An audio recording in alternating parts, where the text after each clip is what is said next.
Good morning, students. I hope you all are safe. So, let's start chapter 8. In this chapter, today we are learning about interest, simple interest and compound interest. हम ब्याज बोलते हैं जिसको, वो दो तरीके से निकाला जाता है, एक सिंपल इंटरेस्ट पे होता है, एक कंपाउंड इंटरेस्ट पे. ओके, तो सिंपल इंटरेस्ट आपका बहुत ही सिंपल है, कंपाउंड आपका थोड़ा सा टिपिकल है, ज्यादा नहीं है, बिल्कुल थोड़ा सा है. तो सबसे पहले कुछ टर्म्स होती हैं जैसे टाइम मतलब जितने टाइम के लिए आप अपने अमाउंट को इंटरेस्ट पे देते हो वो आपका क्या है, टाइम है. और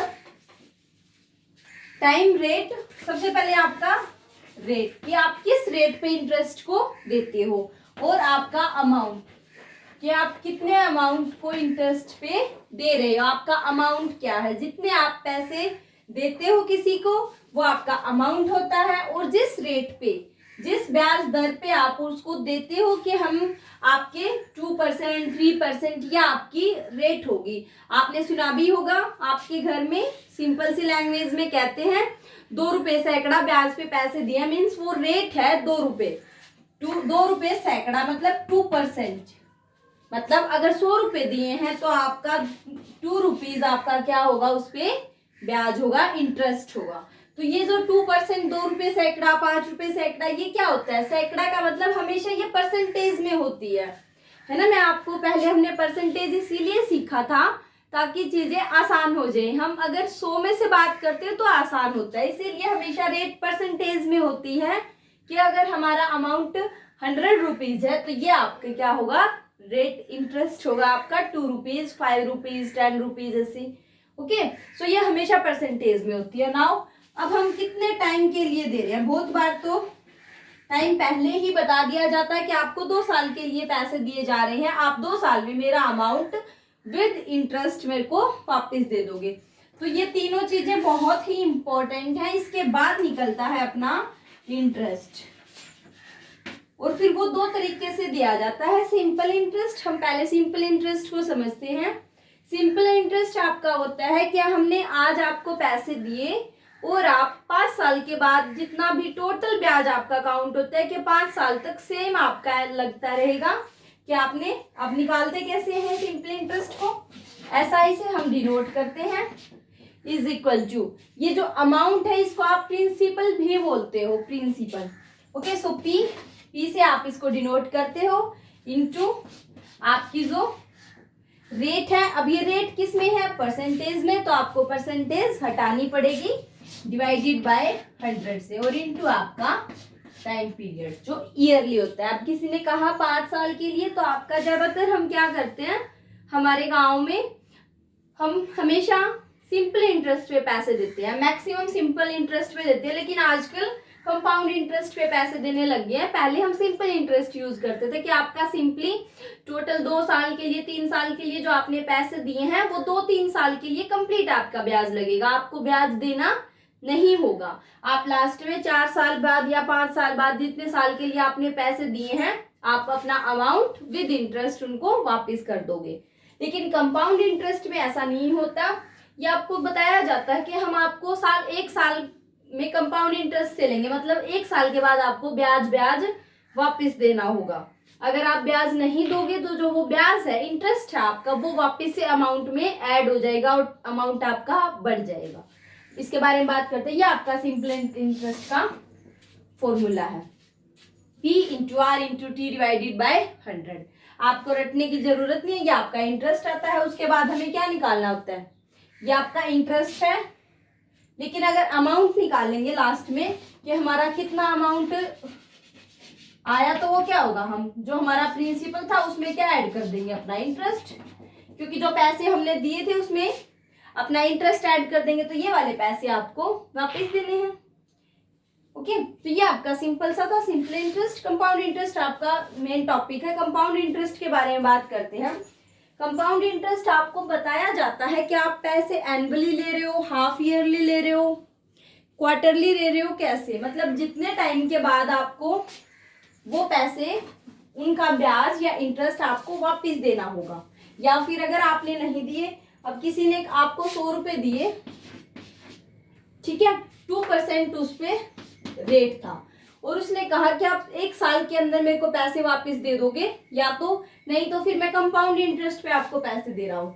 तो अब ईयरली था, मतलब 1 साल में आपको कितना इंटरेस्ट देना था, 2 रुपीज। ईयरली का है तो ईयरली आपका 2 रुपए, आपका उन 100 रुपए में क्या था, इंटरेस्ट। अब 1 साल के बाद आपने पैसे नहीं वापस किए विद इंटरेस्ट, तो आपका 1 साल के बाद आपका अमाउंट ये 100 रुपए पे नहीं लगेगा बल्कि वापस कितने पे लगेगा, 102 पे, क्योंकि जो आपका इंटरेस्ट बना है 1 साल में 2 रुपीज वो आपका वापस से ऐड हो जाएगा और आपका प्रिंसिपल अब नेक्स्ट ईयर के लिए आपका 100 रुपीज की बजाय आपका 102 रुपीज होगा। अब जो इंटरेस्ट लगेगा वो इसका 2% होगा। समझ आया आपको? सिंपल इंटरेस्ट में क्या होता था, आपने दिए या नहीं दिए, या आपका 100 रुपीज ही आपका प्रिंसिपल रहता था 1 साल के लिए भी, 2 के लिए भी, 3 के लिए भी। लेकिन इसमें 1 साल के बाद आपका प्रिंसिपल चेंज होके 102 होगा, उसके अगले साल आपका, अब इसका निकालेंगे वो फिर उसमें ऐड हो जाएगा, किसमें, 100 में नहीं बल्कि 102 में। हर साल आपका वो जो इंटरेस्ट है वो आपका ऐड होता रहेगा आपके प्रिंसिपल में। इसका फॉर्मूला होता है, अगर हम इसका प्रूफ भी करना चाहें तो देखो ये वाला था 100 इंटू 2 डिवाइडेड बाई 100 इंटू 1। ये आपका सिंपल इंटरेस्ट के लिए 1 साल के लिए ये हो गया आपका 2 रुपीज आपका इंटरेस्ट आया। अगर सिंपल इंटरेस्ट की बात करें नेक्स्ट ईयर के लिए तो फिर से आपका वही 100 इंटू 2, अब 1 साल की बजाय 2 साल के लिए है तो आपका ये फिर से 4 रुपीज, मतलब टोटल आपका अमाउंट कितना आएगा, 100 में आप 4 ऐड कर दोगे। लेकिन कंपाउंड इंटरेस्ट में आपका यहाँ पे 2 और 1, ये कितना होगा फिर 10.4।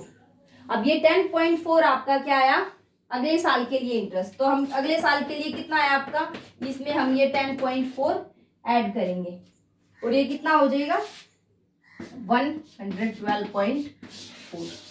कहा हम सिंपल इंटरेस्ट में हर बार 100 रुपीज पे इंटरेस्ट लगा रहे थे, लेकिन अब फर्स्ट 1 साल में आपका, पहले साल में आपका 100 पे इंटरेस्ट लग रहा था, दूसरे साल आपका 102 पे और तीसरे साल आपका 112 पे इंटरेस्ट लगेगा, तो बढ़ता जाएगा। अब फॉर्मूला की बात करते हैं। वैसे तो आपको प्रूफ की जरूरत नहीं है, लेकिन हम प्रूफ की बात भी करें,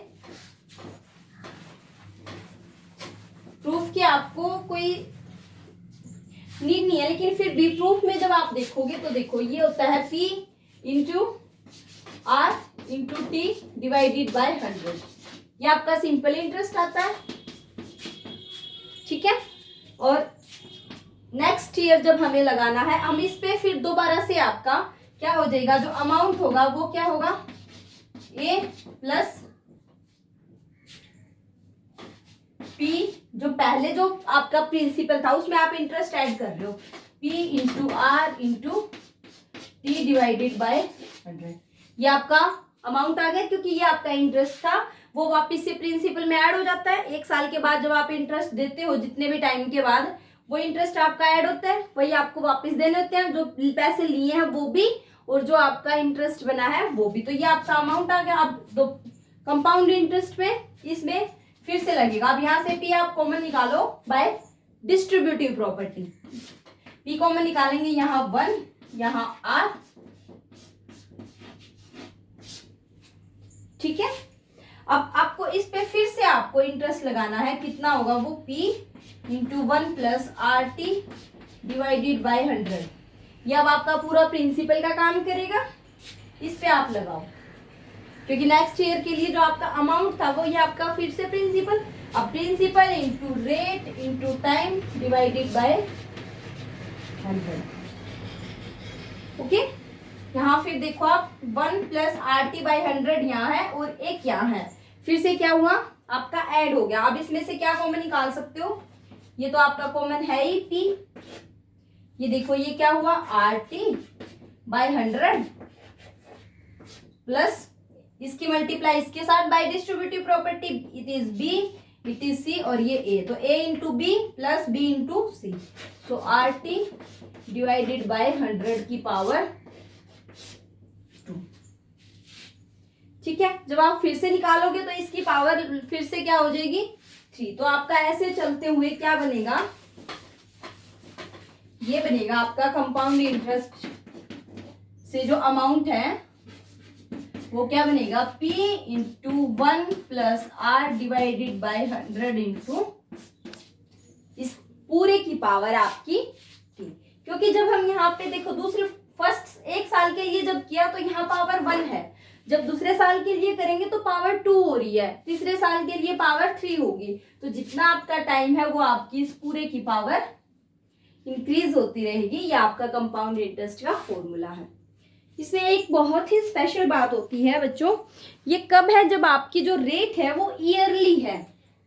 जब आपकी जो रेट है वो क्या है, ये जो R है हमने कहा था 2%, ये एनुअली होता है, ईयरली क्या आपकी पूरे साल थ्रू आउट यही आपकी इंटरेस्ट लगेगा आपका 2% ही। लेकिन अगर मैं कहूं कि ये हाफ ईयरली है, हाफ ईयरली मतलब जो हमारा कंपाउंड इंटरेस्ट, किसी ने तो एक साल के लिए आपको पैसे दिए और आपको एक साल के बाद वो जो इंटरेस्ट है वो वापस से अमाउंट में ऐड करना है। लेकिन बहुत सारे ऐसे भी होते हैं कि वो आपको एक साल के लिए नहीं बल्कि 6 महीने के लिए देंगे कि मेरा जो कंपाउंड इंटरेस्ट है वो हर 6 महीने उसमें ऐड होता रहेगा। या तो आप 6 महीने में मेरा जो इंटरेस्ट है वो मेरे को वापस करो, अगर आपने वापस नहीं किया तो जो वो इंटरेस्ट है वो वापस से आपके प्रिंसिपल अमाउंट में ऐड हो जाएगा। तो इसीलिए ये इसकी आपको याद रखनी है, जब भी ऐसा होता है तो हम क्या करेंगे, हाफ ईयरली की बात करी तो जो रेट है वो तो क्या होगी हाफ, और जो टाइम है वो क्या होगा 2 टाइम्स।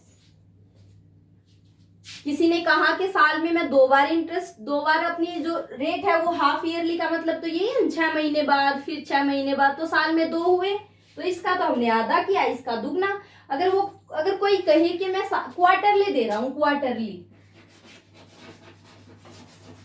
क्वार्टरली मतलब साल में मैं 4 बार आपसे ये कहूंगा कि मेरे को आप 3 महीने बाद ही वापस दे दोगे। क्वार्टरली मतलब साल में 4 बार। तो हम क्या करेंगे, एक साल में कितने महीने होते हैं 12, आपके ईयर में 12 मंथ्स है। अब आपने 4 बार कहा मतलब 3, मतलब आप उसको 3 महीने में ही आप उसको क्या चाहिए, जो उसका इंटरेस्ट है वो वापस से अमाउंट में ऐड होगा हर 3 मंथ्स के बाद। तो अब हम क्या करेंगे, जो R है उसको 4 से डिवाइड करेंगे और जो टाइम है उसको 4 से मल्टीप्लाई। ओके, क्योंकि ये जो टाइम था ये जब एक साल के लिए था तो 1 से मल्टीप्लाई हो रखा था। अब एक साल में जो क्वार्टर है वो कितने बनते हैं, जो 3 जो 4 हिस्से बनते हैं तो वो 4 है, क्योंकि 3 महीने साल में कितनी बार आएंगे 4 बार। तो इसको 4 से मल्टीप्लाई करेंगे, इसको 4 से डिवाइड करेंगे। चाहे वो कुछ भी कहे, वो हर महीने कहे तो R को महीने, साल में 12 महीने होते हैं तो R को 12 से डिवाइड करेंगे और टाइम को 12 से मल्टीप्लाई। ओके, ये बात आपको याद रखनी है कि आपकी इंटरेस्ट, आपकी जो रेट है वो एनुअली है, हाफ ईयरली है या आपकी क्वार्टरली है, कैसे भी है वो हम देख लेंगे। ठीक है, उसने जैसे भी दी है हम उतने से ही हम देख लेंगे कि साल में वो कितनी बार होता है। अब हाफ ईयरली तो साल में एक ईयर में कितने हाफ ईयर्स होते हैं, 2 हाफ ईयर्स होते हैं, तो हम रेट को हाफ कर देंगे, टाइम को डबल कर देंगे। ओके स्टूडेंट्स, सो ये था आपका कंपाउंड इंटरेस्ट निकालने का फॉर्मूला। अभी हम क्वेश्चंस पे आते हैं। So come to our question number 1 of exercise 8.3।